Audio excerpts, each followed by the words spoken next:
Albolaryo Series Part 1, The Birth of Amaro. In the years after the war, when the gunfire had gone silent and the soldiers had long retreated to their homes or graves, the island of Bohol slowly breathed again. The land that had once trembled from boots and bombs began to heal. Rice fields grew green once more, rivers ran clear, and fishermen returned to the sea without fear of bullets whistling from hidden cliffs. It was a time of rebuilding. Families who had lost fathers, sons, and brothers tried to stitch their lives back together.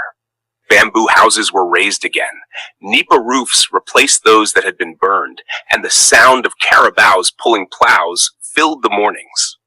People spoke of survival, of hunger they had endured, and of the cruelty of invaders. But slowly, they also began to speak again of hope. In one small village near the coast, a fisherman named Lucio lived with his wife Catalina. Their house was modest, bamboo floors polished smooth by bare feet, a roof of nipa leaves patched with care, and small windows that opened toward the sea breeze. Outside, banana trees grew, and chickens scratched the ground for grains. Lucio was known for his strength and quiet nature. He rose before dawn, carrying his nets to the outrigger canoe he had inherited from his father. His body was lean, his skin darkened by the sun, and his hands rough from years of hauling fish from the sea. Catalina, on the other hand, was the heart of the household. She was kind, gentle, and wise in ways that went beyond her age. She had inherited from her mother a knowledge of herbs and healing, how to boil lagundi leaves for cough, how to press guava leaves against wounds, and how to prepare ginger tea for fevers. The people of the village often came to her when sickness struck.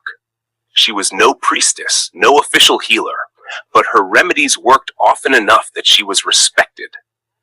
For many years, Lucio and Catalina prayed for a child. Night after night, Catalina knelt at their small altar, whispering her petitions to the Santo Niño, while Lucio lit candles, asking silently that their home be filled with laughter. They remained childless, and though they accepted it with humility, the longing never left their hearts. Then came a night unlike any other. A storm rolled in from the sea. The waves thundered against the shore, lightning split the sky, and the wind screamed like 1,000 voices. In their small home, Catalina slept uneasily. In her dream, she saw the sea open up. From its depths rose a giant serpent, scales glistening like wet stones, eyes burning like embers. She wanted to scream, but found no voice. Suddenly, the serpent struck itself with its tail, and in an explosion of light, it turned into a bolt of lightning that shot into the earth. The ground split, and from the crack rose a small child glowing faintly like the moon. She awoke, heart racing, her hand instinctively on her belly. She was not with child then, yet something deep within told her that her prayer had been answered. Weeks later, Catalina began to feel the changes. Dizziness in the mornings, a strange craving for sour fruits, a heaviness in her belly. It was true, life had taken root within her. The village rejoiced. At last, Lucio and Catalina would have a child. Yet along with joy came whispers. People remembered Catalina's dream. They spoke of omens, how owls hooted at midnight near their home, how dogs barked and whined as though sensing something unseen, how sudden storms would pass their fields. Some said the child was destined for greatness, perhaps a healer like no other. Others warned that when a child is born with strange signs, spirits, both good and evil, take notice. Lucio ignored the gossip. To him, the child was nothing less than God's blessing. Catalina, though, carried a quiet unease along with her joy. The months passed, her belly swelling with life. She glowed as though kissed by the moon, her steps both heavy and graceful. Sometimes while resting by the river, she would feel the child inside kick with unusual strength, and she gasped as if struck by a spark. Then came the night of birth. The wind outside howled like a chorus of spirits. Rain battered the roof. The sea roared, waves smashing against rocks. Inside the small house, lit only by a lampara, Catalina writhed in labor. Women of the village gathered, Aling Marta, the midwife, neighbors who wiped her sweat, others who prayed aloud. Lucio stood just outside, gripping his rosary, whispering prayers between clenched teeth. Hours dragged on. The storm raged louder. Then, at the very moment when the baby's cry pierced the air, lightning struck a tree not far from the house. The ground shook. The villagers gasped, some crossing themselves in fear. The boy was strong, his cry fierce and unrelenting, as though challenging the storm itself. "This child is not ordinary," Aling Marta said, holding him up. "His voice carries power." They named him Amaro. From the start, Amaro was unlike other babies.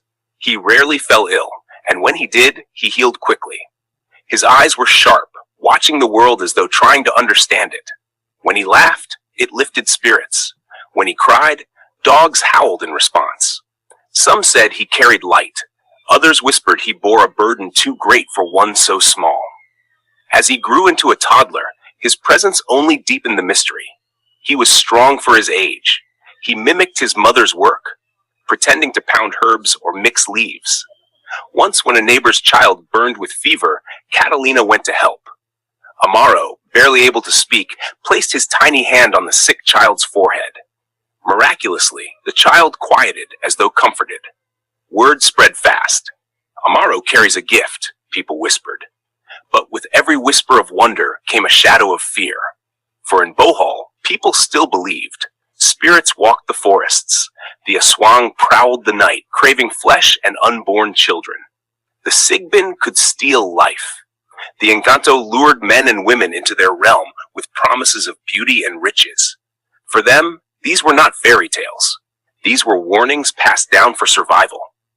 They feared that Amaro, with his strange aura, might attract the attention of these beings. Lucio became protective, teaching his son to respect the unseen, never to mock the old beliefs.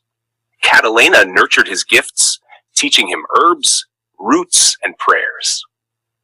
By the time Amaro was 5, omens grew stronger. One night, a strange bird perched on their roof, its cry sharp and unnatural. Lucio chased it away, but the next morning, they found strange footprints by the door, cloven like those of a goat but too large. Another time, Catalina awoke to find Amaro missing. Panic gripped her, but they found him by the river, standing still, staring at the water. When Lucio called, he turned with a smile and said, "They wanted me to play." Lucio saw no one, only ripples in the water. He carried Amaro home swiftly, muttering prayers. The villagers whispered louder. "He will be an Albolaryo," some said. "He will be a shield against the dark." Others feared the opposite, that he might bring danger with him. But Lucio and Catalina loved their son fiercely. To them, Amaro was a blessing, no matter what destiny awaited him. And so, in that small village in Bohol, amid the fears of spirits and the scars of war, began the life of a boy whose path was already being written. Amaro, the child of storm and silence, whose birth marked the stirring of something greater.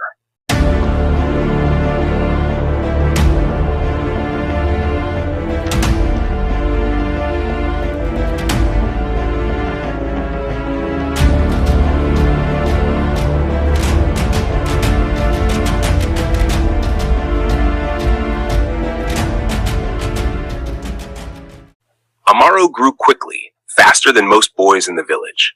By the time he was 7, he could already help his father mend nets, and he followed Catalina to the mountains when she gathered herbs. He listened closely when she explained the names of plants and their uses: guava leaves for wounds, tanglad for stomach aches, coconut oil mixed with herbs for fevers.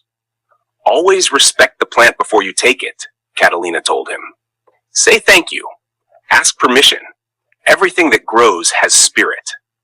Amaro nodded seriously, as if he understood. Sometimes, when he plucked leaves, he whispered words too soft for anyone to hear. Catalina never scolded him for it. She only watched, wondering where he had learned it. In the village, children played tumbang priso or ran barefoot across the fields. Amaro joined them, laughing and shouting like any boy, but now and then something strange happened. Once, a child scraped his knee badly, blood running down his leg. The other children panicked, but Amaro knelt down, pressed his hand gently, and murmured, "Stop!" The bleeding slowed almost at once. When they told the parents, the story spread like wildfire. By the time Amaro turned 10, people were already bringing small problems to him. A fisherman with a headache, a child with hiccups that would not stop, a carabao that refused to eat. Amaro would watch quietly, place his hand, sometimes whisper, sometimes mix herbs, and more often than not, the problem eased. "Your boy is blessed," the villagers told Lucio and Catalina. But some muttered, "blessed" or "marked." For with every healing came new signs. At night, shadows sometimes flickered outside their windows even when no one passed. Dogs barked wildly at nothing. Once, during a fiesta, an old woman stared too long at Amaro and whispered, "The spirits walk with him." Lucio grew uneasy. He began carrying his bolo everywhere, not for men but for unseen things. Catalina, meanwhile, tried to teach Amaro balance. "Do not show too much," she warned. "Gifts can make others envy or fear you." But Amaro could not hide what he was. One night, during the dry season, Amaro and other children played by the rice fields. The moon was full, and the air smelled of ripening grain. Suddenly, fireflies swarmed in great numbers, more than anyone had ever seen, filling the night with golden light. The children clapped and laughed, running through them. But the swarm did not scatter. Instead, it circled Amaro, forming a glowing ring around him. The children fell silent. Amaro stood still, wide-eyed, as if listening to something beyond their hearing. Then the fireflies lifted into the air and drifted away all at once, leaving darkness behind. From that night, no one doubted Amaro was different. When Amaro was 12, something happened that changed everything. It was harvest time, and the village celebrated with music, dancing, and roasted lechon. But as the people feasted, a strange cry came from the edge of the forest. It was not a bird, nor a pig. It was sharp, chilling, like a woman screaming. Dogs cowered, tails between their legs. "Sigbin," one man whispered. "No, Aswang," another muttered, clutching his amulet. The cry came again, closer. Panic rippled through the crowd. Mothers pulled their children close. Men grabbed bolos and lit torches. Then, to everyone's shock, Amaro walked toward the forest edge. "Amaro, come back!" Catalina cried. But the boy did not stop. He walked calmly, as if drawn. The villagers followed at a distance, fearful yet unwilling to let him go alone. At the edge of the trees they saw it, a shadow moving on all fours with eyes glowing red. It hissed, revealing sharp teeth. The men raised their bolos, but the creature did not attack. Instead, it fixed its eyes on Amaro. The boy stared back. For a moment, it seemed as though they were locked in some silent conversation. Then Amaro raised his hand and whispered something. No one heard the words. The creature growled, then slowly backed into the forest and vanished. The villagers were stunned. "He faced it and it left," one man said in awe. Others shook their heads in fear. No child should have that kind of power. From that day, Amaro was no longer just a boy. He was marked for greatness, for danger, or perhaps for both. Life in the village changed. People brought offerings to Lucio and Catalina, rice, fish, woven mats, hoping to gain Amaro's favor. Some feared him and avoided their family. Others came secretly at night, begging for his help with sickness or bad dreams. Amaro felt the weight of it even as a child. "Why me?" he asked his mother once. Catalina brushed his hair gently. "Because you were born with a purpose, Anak. You will understand in time." Lucio, ever practical, added, "Purpose or not, you are still my son. Remember, courage is nothing without humility. Do not let pride lead you astray." Amaro nodded, yet deep inside, he sensed his life would never be simple. When Amaro turned 14, the air around him seemed heavier. He was no longer the small boy who healed scraped knees or calmed fevers. He had grown taller, his shoulders broadening, his eyes deep with a quiet knowing that unsettled even the elders. Children respected him, some even feared him, for he no longer seemed entirely like them. That year, something strange happened. It began with animals. Goats were found lifeless at the edge of the village. No wounds except 2 small punctures on their necks. Chickens were discovered pale, their blood drained. people whispered at once, Aswang. Fear crept back into their nights, reminding them that though the war with men was over, the war with creatures of darkness never truly ended. The villagers began carrying garlic and salt. Parents told their children not to wander at dusk. Men sharpened their bolos and stayed watchful after sundown. Then one evening, a scream tore through the silence. A woman, heavy with child, claimed she had seen a shadow outside her window, crouched like a bat, with long tongue stretching toward her belly. The men rushed to her house but found nothing, only claw marks on the bamboo wall.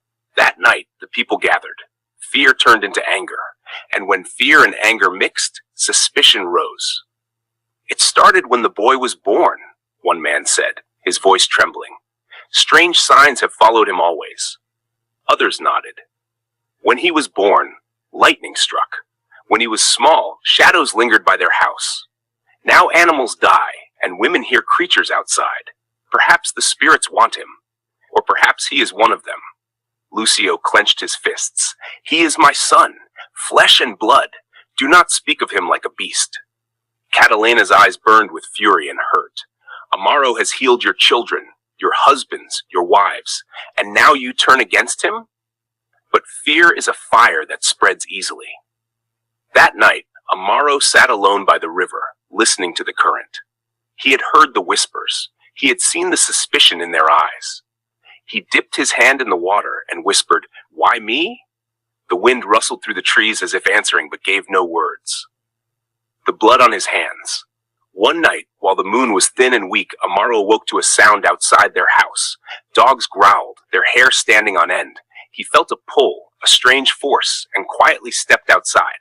There, by the trees, stood a figure, half human, half beast, with glowing red eyes and a long tongue dripping saliva. And a swine. It hissed at him. Amaro felt no fear, only a strange calm. He picked up a stick from the ground and whispered words that came unbidden to his lips. The air grew heavy. The creature lunged, but before it could reach him, the dogs attacked, snarling, biting. In the chaos, Amaro struck the creature's face. It shrieked, stumbled back, and vanished into the darkness. The dogs whimpered, one bleeding from deep scratches. Amaro knelt beside it, pressing his hand on its wound. He closed his eyes, whispered again, and slowly the bleeding stopped. The dog licked his hand, tail weakly wagging. But when he looked down, Amaro saw his palms stained red. Not just the dog's blood, something darker, thicker, not entirely of this world. Lucio rushed out, shouting his son's name. Catalina followed with a lamp. They froze at the sight. Amaro crouched, hands bloody, the dogs trembling at his side. From the shadows, a neighbor saw too. By morning, the whispers had turned into certainty. He walks with Aswang, the people said. He will bring ruin. The elders called for a meeting. Under the great acacia tree, the villagers gathered. Some wanted Amaro driven out, others demanded proof of his innocence. An old man named Albolaryo, who was said to know ancient ways, stepped forward. If the boy is touched by darkness, the spirits will reveal it. If not, he is chosen to stand against it. Let us test him. They brought a basin of water mixed with salt and prayers. They placed an egg within it, whole and unbroken. Albolaryo asked Amaro to touch the water. The crowd held its breath as Amaro stepped forward. He dipped his hand. The water stilled, then slowly began to swirl. The egg cracked open, and from it came not yolk, but a faint light that glowed like a firefly before fading into nothing. Gasps rose. Some knelt, whispering prayers. Albolaryo nodded solemnly. The boy is no Aswang, he declared. He is chosen. The spirits mark him, not for evil, but for a path few can walk. He will be an Albolaryo. Relief washed over Catalina and Lucio, but fear still lingered in the villagers' eyes. For chosen or not, a path with spirits was a dangerous one. The burden of a calling. From that day on, Amaro's life was no longer his own. People came to him not just for healing, but for protection. Mothers asked him to bless their children. Farmers begged him to keep their fields safe from pests. Fishermen asked him to whisper over their nets. But Amaro was still just a boy, though one with a destiny larger than himself. He carried the weight quietly, never boasting, never refusing. Yet in the silence of night, he sometimes wept. Lucio held him once and said, "You are my son before anything else. Remember that." Catalina kissed his forehead and whispered, "You were born with light, Amaro. Never let the dark take it." And so, in the years after the war, in a small village trying to find peace, a boy was born whose life was never meant to be ordinary. He was Amaro, the storm child, the healer, the marked one. His birth was only the beginning of a story that would stretch beyond his village, beyond the island, into the very heart of battles unseen. For in a world where spirits walked and shadows fed, the people needed a protector, and destiny had chosen him. If you enjoyed our story, don't forget to subscribe so you won't miss the next upload. See you in the next one.